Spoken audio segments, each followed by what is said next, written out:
सृष्टि के अनंत विस्तार में जब जब अधर्म अपनी सीमाओं को लांघता है, जब पाप का भार पृथ्वी को झुकाने लगता है, तब स्वयं काल भी किसी महान शक्ति का आह्वान करता है। ऐसा ही एक समय था जब त्रिलोक में भय का साम्राज्य फैल चुका था। वनों में शांति नहीं थी, आकाश में देवताओं का तेज नहीं था और पृथ्वी पर धर्म मानो अपने अंतिम श्वास गिन रहा था। इस भय के केंद्र में था एक नाम, भीम। ये कोई साधारण असुर नहीं था, ये था प्रतिशोध की ज्वाला में तपकर बना हुआ विनाश का रूप। भीम महान राक्षस कुंभकर्ण का पुत्र था। जब उसे अपने पिता की मृत्यु का सत्य ज्ञात हुआ तो उसका हृदय क्रोध से भर उठा।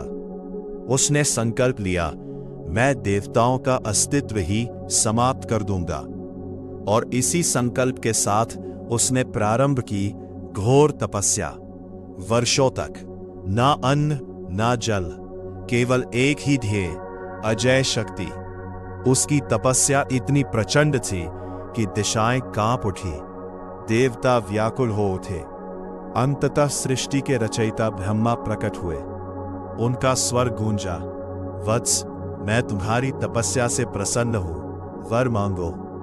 भीम की आंखों में क्रोध की ज्वाला थी।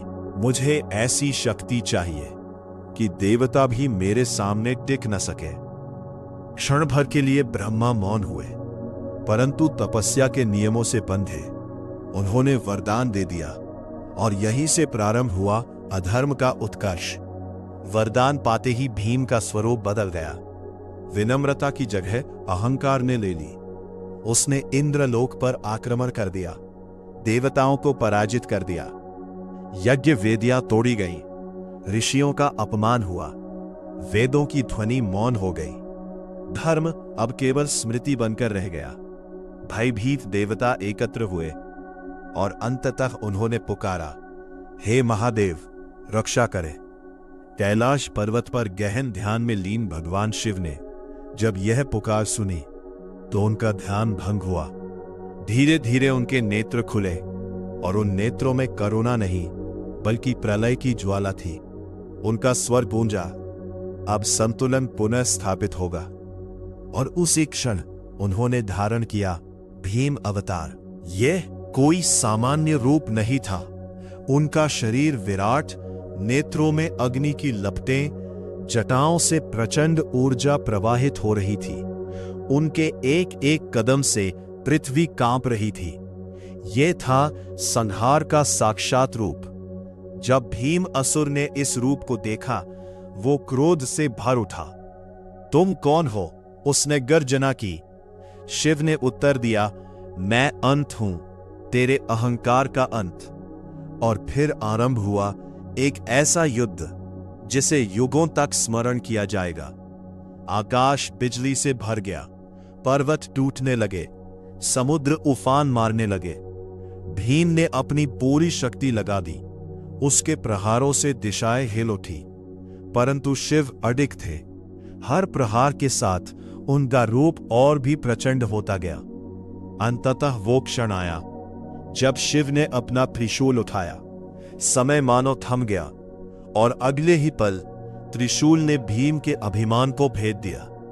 एक तेजस्वी प्रकाश फैला और भीम धराशायी हो गया। भीम के अंत के साथ ही त्रिलोक में शांति लौट आई। देवताओं ने स्तुति की, ऋषियों ने यज्ञ पुनः आरंभ किए, वातावरण पुनः पवित्र हो गया। शिव का भीम रूप शांत हुआ और वे पुनः समाधि में लीन हो गए। अहंकार चाहे कितना भी प्रबल क्यों ना हो, ईश्वर के समक्ष उसका अंत निश्चित है। जब अधर्म सीमा पार करता है, तब संहार ही धर्म बन जाता है।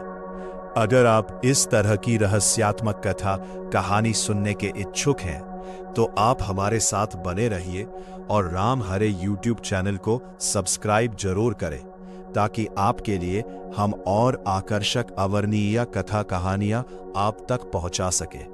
कमेंट में हर हर महादेव जरूर लिखें।